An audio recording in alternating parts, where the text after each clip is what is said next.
আসসালামু আলাইকুম ওয়ারাহমাতুল্লাহ। প্রিয় দর্শক, দিল্লির কাছ থেকে উপহার পাওয়া সেই ঘোড়া সাবেক সেনাপ্রধান মঈন-ই আহমেদকে যেভাবে প্রভাবিত করছিল, ভারত নিশ্চয়তা দেয় শেখ হাসিনা ক্ষমতায় এলে মঈন-ই আহমেদ চাকরিচ্যুত হবেন না। চলুন দেখে আসি বিস্তারিত। মঈন-ই আহমেদ 1-11 সময়ের এক আলোচিত এবং সমালোচিত ব্যক্তিত্ব। 25 ফেব্রুয়ারি 6 দিনের সফরে ভারতের নয়াদিল্লি বাংলাদেশের তৎকালীন সেনাপ্রধান জেনারেল মঈন-ই আহমেদ। ওই সফরে তাকে লাল গালিচা সংবর্ধনা দেওয়ার পাশাপাশি রাষ্ট্রপ্রধানের প্রটোকলও দেওয়া হয়েছে। সেই সঙ্গে উপহার হিসেবে দেওয়া হয় জার্মান হ্যানোভারিয়ান জাতের 6টি ঘোড়া। এ সফরে মঈন-ই আহমেদের সঙ্গে ভারতের তৎকালীন পররাষ্ট্রমন্ত্রী প্রণব মুখোপাধ্যায় এবং দেশটির সেনাপ্রধান সহ গুরুত্বপূর্ণ ব্যক্তিদের বৈঠক হয়। বাংলাদেশের প্রতিরক্ষা এবং মঈন-ই আহমেদের চাকরির নিশ্চয়তা সহ বেশ কিছু গুরুত্বপূর্ণ বিষয় উঠে আসে। আন্তর্জাতিক বার্তা সংস্থা AFPর তথ্য অনুযায়ী 2008 সালের 25 ফেব্রুয়ারি এক অনুষ্ঠানে ভারতের সেনাপ্রধান দীপক কুমার বাংলাদেশের সেনাপ্রধান মঈন-ই আহমেদকে 6টি ঘোড়া উপহার দেন। ঘোড়াগুলোর মূল্য ভারতীয় মুদ্রায় 35 মিলিয়ন রুপির কিছু বেশি। বাংলাদেশের সীমান্তে সেসব ভারত বিরোধী বিচ্ছিন্নবাদী রয়েছে, তাদেরকে সহযোগিতা না করার জন্য ভারতের সেনাপ্রধান সন্তুষ্ট হয়ে এসব ঘোড়া উপহার দেন। ভারতের দেয়া ঘোড়াগুলো ছিল জার্মান হ্যানোভারিয়ান জাতের, যার মধ্যে 2টি ঘোটক এবং 4টি ঘোটকি। সফরের কয়েকদিন আগে এই ঘোড়া উপহারের বিষয়ে ভারতীয় সেনাবাহিনীর তৎকালীন লেফটেন্যান্ট জেনারেল নারায়ণ মোহন্তী সাংবাদিকদের বলেছিলেন, বাংলাদেশের অনুরোধের পরিপ্রেক্ষিতে এই ঘোড়াগুলো উপহার দেওয়া হয়। 1-11 সময়ে রাষ্ট্রপতি ইয়াজ-উদ্দিন আহমেদের সামরিক সচিব ছিলেন লেফটেন্যান্ট জেনারেল আমিনুল করিম। মঈন-ই আহমেদের ভারত সফরের বিষয়ে জানতে চাইলে তিনি বলেন, শেখ হাসিনা ক্ষমতায় এলে নিজের চাকরি থাকবে কিনা তা নিয়ে ভয় পাচ্ছিলেন সেনাপ্রধান মঈন-ই আহমেদ। তাই ওই সফরে চাকরির নিশ্চয়তার বিষয়ে তিনি ভারতের সমর্থন চেয়েছিলেন। বিষয়টি দেখবেন বলে প্রণব মুখার্জি তাকে আশ্বাস দিয়েছিলেন, কিন্তু তখন তো নির্বাচনটাই হয়নি। তার আগে তিনি কিভাবে এই সকল কথা বললেন জানি না।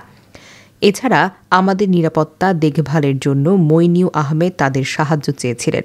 সেই সময় পরিস্থিতি নিয়ে লেফটেন্যান্ট জেনারেল আমিনুল করিম আরও বলেন, 2007 থেকে 8 তত্ত্বাবধায়ক সরকারের ক্ষমতা গ্রহণের বছরখানেক পর রাষ্ট্র ক্ষমতায় সেনাবাহিনীর থাকা উচিত কিনা এই নিয়ে আমরা ভোটাভুটি করেছিলাম।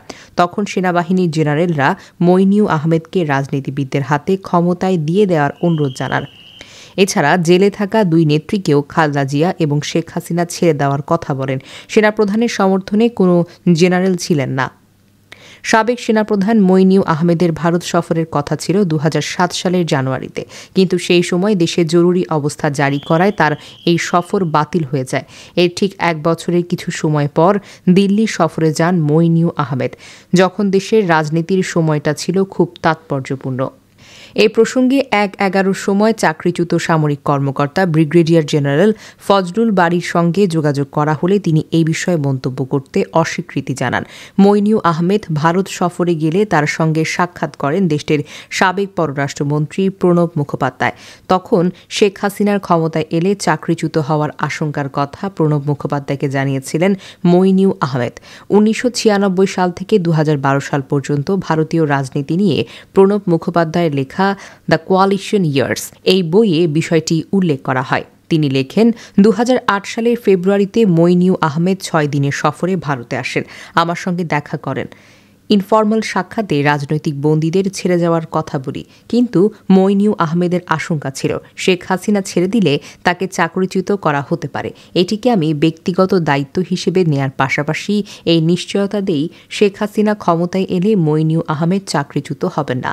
মঈন-ই আহমেদের ভারত সফরে প্রতিরক্ষার গুরুত্বপূর্ণ বিষয়গুলো প্রাধান্য পায় বলে জানা যায়। ভারতের সেই সময় সেনাবাহিনীর প্রধান জেনারেল দীপক কুমার এবং বিমান বাহিনীর প্রধান এয়ার মার্শাল হোমির সঙ্গে তার বৈঠক হয়। 2 দেশের প্রতিরক্ষার সহায়তায় নতুন যুগের উদয় হবে বলে প্রতিশ্রুতি দেন বাংলাদেশের তৎকালীন এই সেনাপ্রধান। ভারত সফরে দেশটির নৌবাহিনীর সাবেক উপপ্রধানের সঙ্গেও বৈঠক করেন মঈন-ই আহমেদ। ভারতীয় সংবাদ মাধ্যম প্রেস ট্রাস্ট অফ ইন্ডিয়ার প্রতিবেদন অনুযায়ী মইনিউ আহমেদ দেশটির প্রতিরক্ষা মন্ত্রী এম পালাম রাজুর সঙ্গেও বৈঠক করেন। 2007 সালের 11 জানুয়ারি ফখরুদ্দিন আহমেদের নেতৃত্বে সেনা সমর্থিত তত্ত্বাবধায়ক সরকার ক্ষমতা গ্রহণ করেন। এর বছরখানেক পর মইনিউ আহমেদকে ভারত সফরে আমন্ত্রণ জানায় নয়াদিল্লি। সেখানে সেনাপ্রধান একমাত্র সফরসঙ্গী ছিলেন তৎকালীন স্পেশাল সিকিউরিটি ফোর্সের মহাপরিচালক মেজর জেনারেল সৈয়দ ফাতেমি আহমেদ রুমি। মইনিউ আহমেদের এই সফরের পর বাংলাদেশের অনেক নীতি সিদ্ধান্তই আসে ভারত থেকে, যা 2024 সাল পর্যন্ত চলমান ছিল বলে মনে করেন বিশ্লেষকরা।